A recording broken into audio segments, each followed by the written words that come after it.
you had mentioned earlier, when they did that to the protesters that was outside of an abortion clinic, they didn't go inside to protest or anything. They were outside, and the Biden administration whacked the shit out of them. So it's like one of those things where you said it set a bad precedent for journalism. It's like, oh, well, that's already been set. That you talking about protesters, not journalists. Yeah, but again, it's like they didn't. If it was it's a separate thing. It is a separate thing. Apples and oranges. But if it's a protest and you're outside following the protest and you still get locked up, it's like, okay, yeah, that can be apples and oranges. But you went and protested inside where there is a law that protects the freedom of religion. You broke that law by going inside and following the group in, again, with advance notice and everything that follows behind. So it's like he knew. And was there a law broken? Yes. Now it depends on how far they want to drag it out and take them. It's like, well, that's. I wouldn't be surprised because of all the shit they did to Trump. I wouldn't be surprised if they go after anybody as far as any law that hey, you guys was fucking with me all through the campaign. Y'all tried to have me go to jail, had me in court 4 or 5 days out the week. I'm trying to campaign. I'm not defending Trump. I'm just saying, like some of that stuff. Oh no, yeah, he's definitely vindictive enough. Yeah, some of that we shit can see now. Like, yeah, and rightfully so. I was like, I'll defend dude if they came at me like that on some BS. Man. I was like, you look at every one of those court cases, they were some bullshit, flat out. And they just didn't want dude to win. And I think, in all honesty, they had every intent for him not to win, but he won. So, yeah, like it was just like complete. So I wouldn't be surprised if we see it happen more. And then they just, hey, we can charge him for that. Do it. We can charge her for that. Do it. They like I said, they did him. Nobody's above the law. Yeah. So again, and it's like another thing with dude. It's like, dude, you washed up. It's like, don't nobody watch the Don Lemon podcast, and you doing this shit for clickbait now because nobody knows about you. Nobody cares. All those stations that you got, well, you got fired from CNN, but you got booted out. My thing is that you do something wrong, and this is just on the general basis of it. It's like as a child or any young adult, nobody can convince you to go into a church and start screaming. I don't care how old you are. I don't care what you screaming about. You can't go into church and do that. Whether it's, politically wrong, like federal, you just don't do that. Common sense would tell you that. But he chose not to. He just did it because he's Don Lemon, and he's like, "Oh yeah, I'm still Don Lemon. People still watch me." It's like, no, they don't.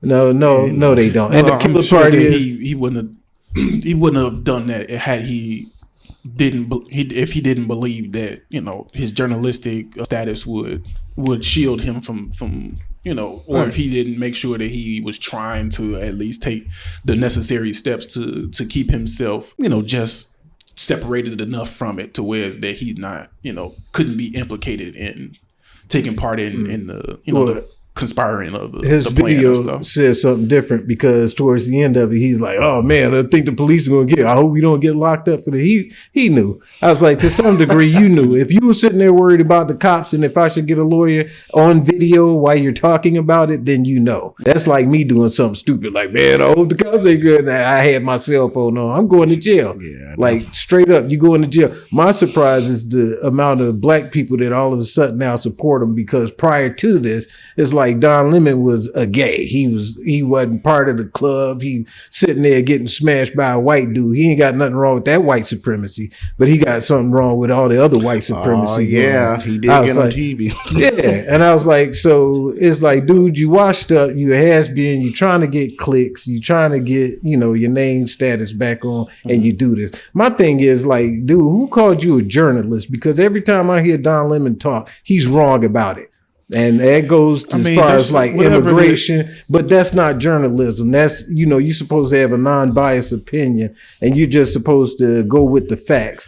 And dude is sitting there trying to preach to a preacher about Christianity out of all things. And I was like, I've seen plenty of interviews with Don Lemon and he was just like, dude, you flat out wrong. Here's the law. But you choose to implement what you feel is right and tell other people about it. It's like, that's not being a journalist.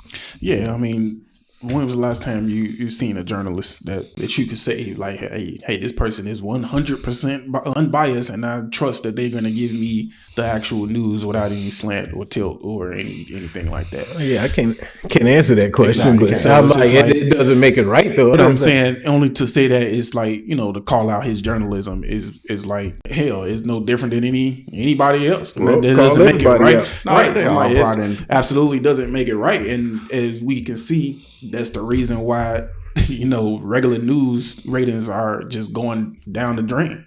It's like people aren't really watching or depending on, turning on Fox or turning on CNN to get their news. Like, irrespective of technology, it's like even if the technology, even with the technology being the way it is, it's like, hey, if people could actually turn to these channels and trust the things that they're hearing from the people, then, the ratings would probably still be, competitive at the very least. I'm pretty sure it would take a hit to, online journalism, but at the end of the day, it's like he's no less of a journalist than the rest of the people that's got, the desk and the corporation behind. Why don't you say than we are? But it's like, because we're not journalists. None of us went to school for journalism. None of us have had any type of professional role in journalism for 30, 20, whatever years, regardless of your opinion of them. It's like none of that has anything to do with his standing as a journalist. And I care for him one way or another. I'm like, I don't know nothing about him, but it's just like. But I think he's a little bit. I think he can speak a little bit more freely now because whenever you with a news network, Fox, CNN, MSNBC or whatever, they'll tell you, no, don't cover that story. No, that's not good. We want you to cover this story. That's not a good story, but this is what we want you to do. We're paying you all this money. You front and center, in front of the camera. Like, we want you to cover these 3 stories. So it is a little bit of, restrictions on some of these. Definitely got a leash, and that's why. So I'm pretty sure now he's trying to, but I still don't think as a journalist you should just make your whole podcast or at least 3 or 4 episodes in a row about Donald Trump, because I have seen that. Like, I catch some of his video. He try to throw in other stuff, but then he always try to. Right. I feel like he always just try to make it about race, and I'm not sure why people just gravitate toward that so hardly. It just because it's what they feel already, and right? Just affirming what they already think, feeding into the narrative. And I was like, well, if that's the case, I was like, well, anybody can claim that they're a journalist. I was like, you don't have any credentials from any major news source or anything like that. You're not with CNN. You're not with MSNBC. You're not with Fox News. You're just a so-called independent journalist. Like, so what credentials does that take for anybody to really run out in the street? Like, I'm with the press. I can print one of those. That's but who else? Opinionated statement to make, because it's like you can say that about a professor. Like, been a professor at a college university for 20 years, and he gets fired and decides to do his own thing in the private sector. That doesn't make him less of a professor. That doesn't change his credentials, and that doesn't change the things that he's done and learned and accumulated over the past 20, 30 years of his career, whether you agree with his subject matter or not. Like, that doesn't change anything. And that doesn't mean that somebody can go on YouTube, learn some stuff, and then start calling themselves a professor because they start teaching it to other people. Wait, you said that you can do that? Because you can't. You can't just go learn some stuff and then start teaching people and call yourself a professor. I would like to call myself a professor. Man, it was that. I am now a professor. Y'all remember that African doctor that was performing surgeries successfully, but he ain't had no license? He was out there wilding. Sounds familiar. Well, I'm gonna put the video up there real quick, but he was out there wilding the hell out, and he was successful, like even down to lawyers. I think it was a guy that won like 6 cases or something, wasn't even a lawyer. He was just going in and pretending to be a lawyer. Nice. I'm like, I hope you got paid for it. But I mean, playing with your freedom at that point, and then the doctor too. Shit. He playing with Lemon is playing with his freedom right now because you claim to be a journalist. And I'm gonna go get me a press badge printed up, and I'm gonna just wherever I go be print it up versus. So how would I be any different from Don Lemon if I just went pressed up a press badge? Because you have zero history of going out and being a reporter, journalist, have no professional background in it, educational background in it. Fair enough. So what does it take to be a reporter? Based on what you've seen, what does it take to be a reporter? The things that I just mentioned 2 seconds ago. It doesn't take a history. You don't have to go to school to be a reporter. That's asking questions. Reporter and being a journalist. I thought it was like journalism. Being a journalist, you have a actual, like, I don't know exactly what it is, but it's like you get certifications for it, or like a, actual, I don't know if it's like a stamp or a badge or whatever it is.